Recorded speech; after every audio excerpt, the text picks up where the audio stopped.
Hello everyone and welcome back to the Snappiness YouTube channel. I hope you're doing well wherever you are in the world, that you're having fun and taking great photos. Recently, my lovely wife and I took a trip to Oahu, Hawaii, and it was an awesome experience. For that trip, I decided to bring just 2 cameras. One ended up in the bag almost the whole time, and one I used every single day, and that was the Ricoh GR 2013 edition. And in this video, I want to talk about why I brought it, how it worked, share some pictures and experiences from the trip. So sit back, relax, and enjoy this video.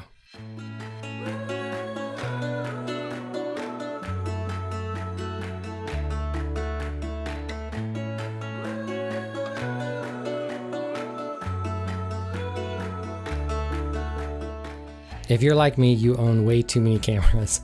Maybe you're not like me, but a few of you I know, I've seen you, you're like me. You own way too many cameras, and maybe you've had the same experience I had where you come up to a big trip, kind of a once in a lifetime trip or once in a decade trip, and you just want to bring all of your gear, all of your lenses for any possible picture that could come up. But in my experience, and maybe in yours as well, if you bring too much gear, that ruins the experience and you're not able to fully immerse yourself in the moment, which is what you're paying there to be. It's why you took that time off. That's why you're with the people you're with. That was the main reason why I decided to bring the Ricoh GR as my main camera.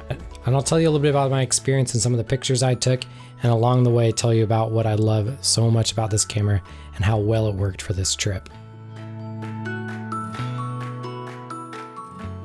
The first day we arrived to Oahu, we had spent the whole day flying and traveling. So we arrived late at night and I just snapped a few pictures in the airport. And that's one of the first things I love about this camera is that it's so inconspicuous. I don't feel weird taking it out in kind of a touristy setting like an airport and feel like people are gonna stare at me for taking a big camera out. We ended up staying at Waikiki Beach, which is a very popular touristy area. I was not very interested in that touristy stuff, but we stayed there anyway. It was the cheapest hotel we could find. But there were some cool things walking around that we could see. On the very first day, we were jet lagged, and so we woke up at 4 in the morning and decided to catch sunrise on the east side of the island. I highly recommend this drive. I forget what the highway is called, but it just goes along the coast up there, and there is a bunch of photogenic opportunities. Little pull-offs, you can take your car and pull off the road and capture sunrise.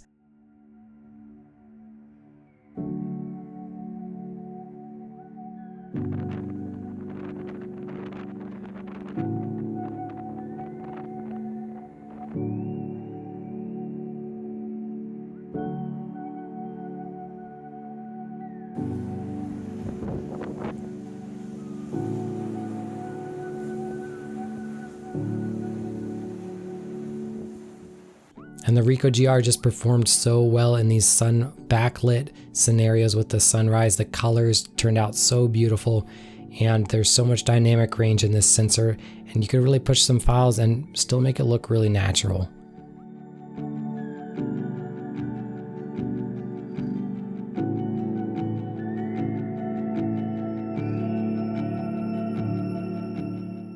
Later that same day, we decided to go on our first hike on the island to Kuli'u'u Ridge.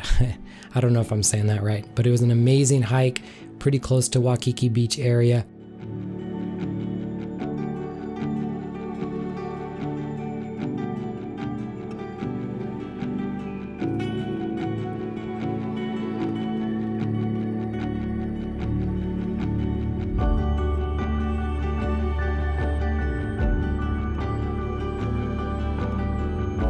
Oh, big steps.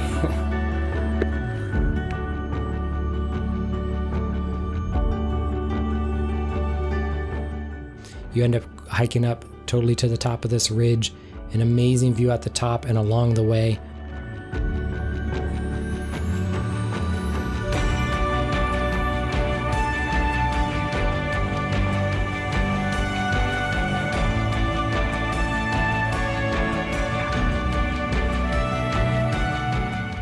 Anyway, yeah, I took some cool pictures along this, or at least I think they're cool pictures along this hike.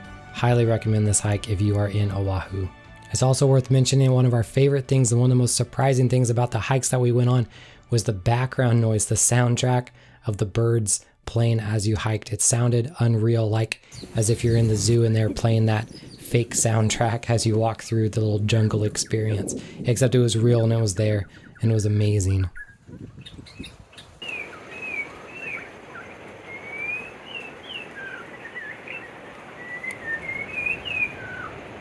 The next day we started off on another early morning hike to Manoa Falls. This is a popular area. I think some parts of films were filmed at this park area, and there's a cool waterfall at the end of it that people hike to.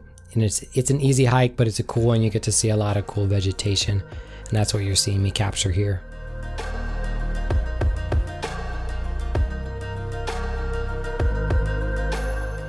We also ended up hiking a couple of miles up past Manoa Falls in this trail system, and it was really neat. I wish we could have spent more time there. There was just some crazy roots, some crazy trees. There was this awesome bamboo forest with the sounds of the bamboos clinking in the wind.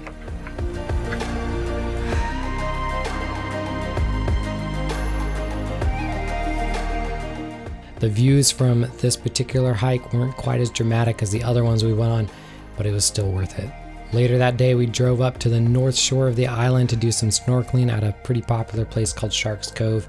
I just took a couple of pictures around this area, and it was nice once again to have the Ricoh GR, a little inconspicuous camera that I could slide in and out of my pocket and not have to worry about leaving an expensive big camera on the shore while we went snorkeling.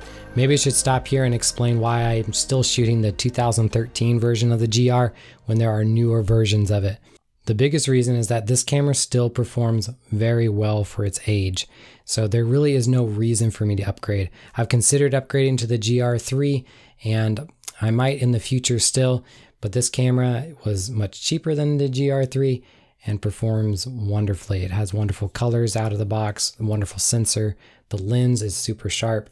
There just isn't big optical reasons or image quality reasons to make the jump necessarily. I feel like this 16 megapixel sensor and 16 megapixel sensor, that era in other cameras as well, is a really good age for cameras where the ISO performance may not be as good as newer cameras, obviously, but it's good enough for almost all circumstances you would find yourself in realistically. So I never find myself kicking myself that I own an older GR.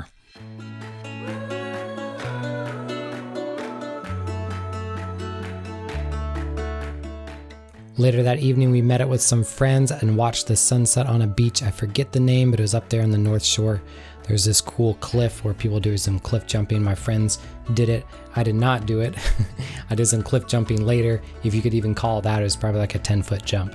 Anyway, I dropped the aperture down to f16 for some starburst shots here of the people jumping off the cliff and caught some of my favorite pictures here. The next couple days we hung out with our friends. We learned how to surf, which was really, really fun. And then we did a couple other things that I didn't take a lot of pictures of, like going to the Pearl Harbor Memorial, which I just felt like I took a couple of pictures there to remember it, but it's such a somber place.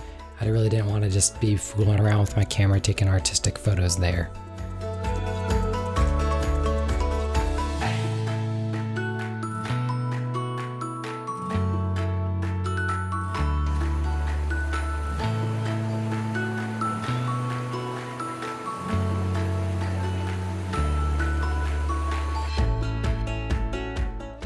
Before we left though, we did get to go on one more amazing hike. This is called the Three Peaks hike, or the Alomana, something like that. I'll put it on the screen, hike. And it's a really popular one. We just went to the first peak. There is some rope climbing, but it's not that intense. You do have to be in good shape to do it. But like I said, I'm not like a thrill seeker adventurer, and I was able to do it. So it's not too bad. You get to hike up to the top and get to see these peaks in the distance. We were there when the weather was just rolling in some rain and caught some really cool pictures of the clouds.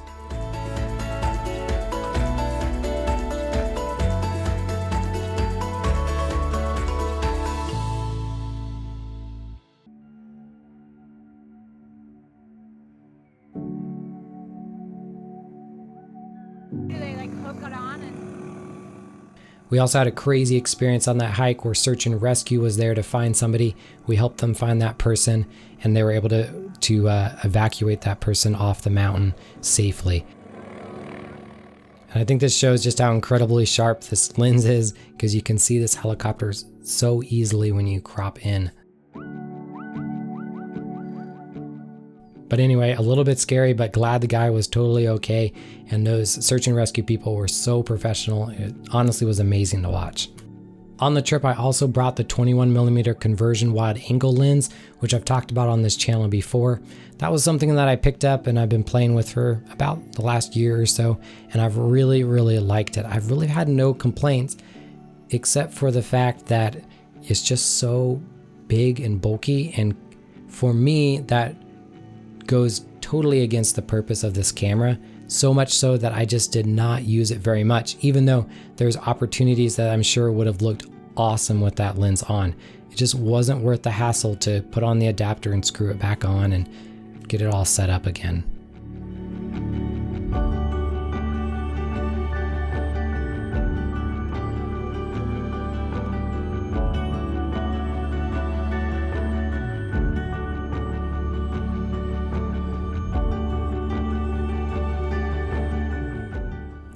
Well, that's it for this video. Thanks so much for joining me on this little trip down memory lane. I can tell you a little bit about this awesome trip that we went on and share some amazing pictures and a little bit more about this amazing camera. It's more and more convinced me that when I go on a trip, I think I'm just going to bring this unless there's a very specific thing that I'm trying to shoot that warrants bringing a camera. But for family trips especially, where I do not want the camera to get in the way of the experience, the Ricoh GR is the camera for me.